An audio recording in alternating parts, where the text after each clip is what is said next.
Hi hello नमस्कार YouTube family. सर्वांना सर्वप्रथम श्री स्वामी समर्थ. तर आज बघा मी स्वयंपाक बनवत आहे. तर इथं आज मी भाजी काय बनवणार आहे तर चला तुम्हाला दाखवते. तर इथं बघा मी एका कढईमध्ये तेल गरम करण्यासाठी ठेवलेलं आहे आणि त्याच्यामध्ये मोहरी टाकत आहे. तर मोहरी चांगली तडतडली ना की मोहरी चांगली तडतडते बघा. तडतडली ना मग त्याच्यामध्ये आपल्याला टाकायचं आहे लसूण. आणि लसूण चांगला तडतडत म्हणजे लाल वगैरे झाला ना की मग त्याच्यामध्ये आपल्याला टाकायची आहे हिरवी मिरची. आणि हे सगळं लाल परतून घ्यायचं चांगले. आणि मग नंतर आपल्याला त्याच्यामध्ये टाकायचे आहे हळद. आणि मी इथं पहा बनवत आहे दुधी भोपळा म्हणजे लौकीची भाजी. आणि त्याच्यामध्ये टाकायची हळद.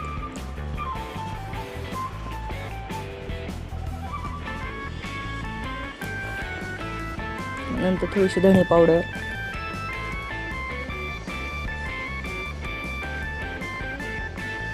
आणि आता आपल्याला त्याच्यामध्ये टाकायचा आहे दुधी भोपळा.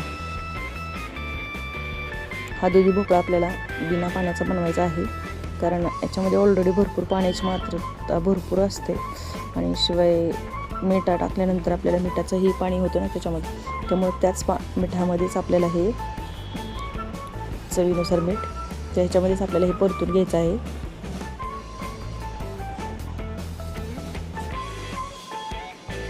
तर चांगले एकसारखे परतून घ्यायचे.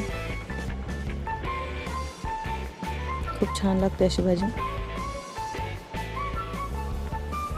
आणि इथं बघा हा मसाला डब्बा मी मेशोवरून ऑनलाईन मागवला आहे. खूप छान आहे. असा एक साईडनेच आहे याला कारण की असा व्यवस्थित आपल्याला सर्व काही याच्यामध्ये मसाले वगैरे बसतात. आणि मला आवडला म्हणून हा मी मागवला.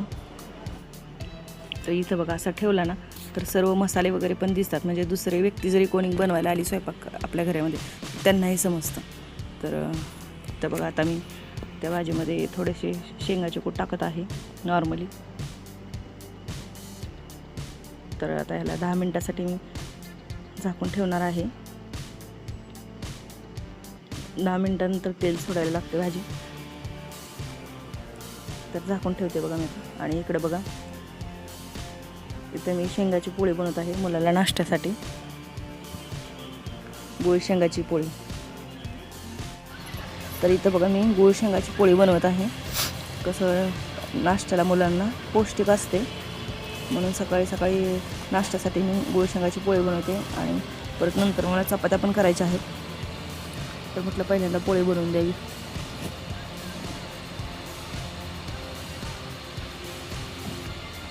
अशा प्रकारे लाटून झालेली आहे माझी शेंगाची पोळी.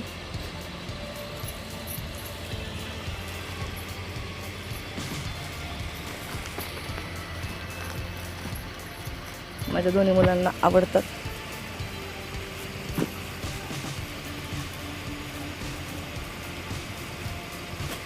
इकडं पोळी लाटून भाजते तोपर्यंत इकडं भाजी मस्त तयार झालेली आहे आपली. टिफिनसाठी रेडी आहे भाजी. आणि नाश्त्यासाठी शेंगाची पोळी खरपूस भाजून घ्यायची. छान लागते.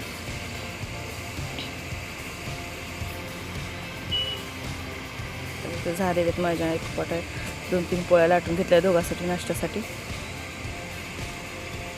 आणि अजून एक पोळी बनवून घेतली ती बघा कशी टम फुगते.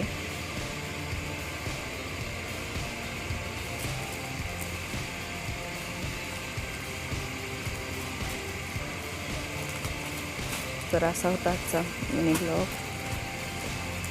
आवडला असेल तर लाईक करा, शेअर करा, सबस्क्राईब करा.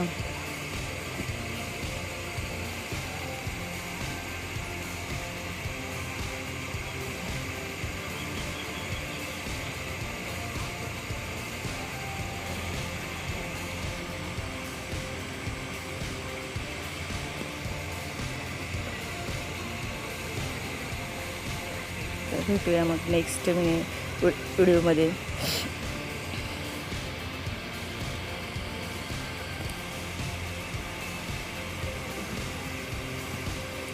व्हिडिओ पाहिल्याबद्दल धन्यवाद. मस्त कलर आलेला बघ छान दिसते. तर बाय.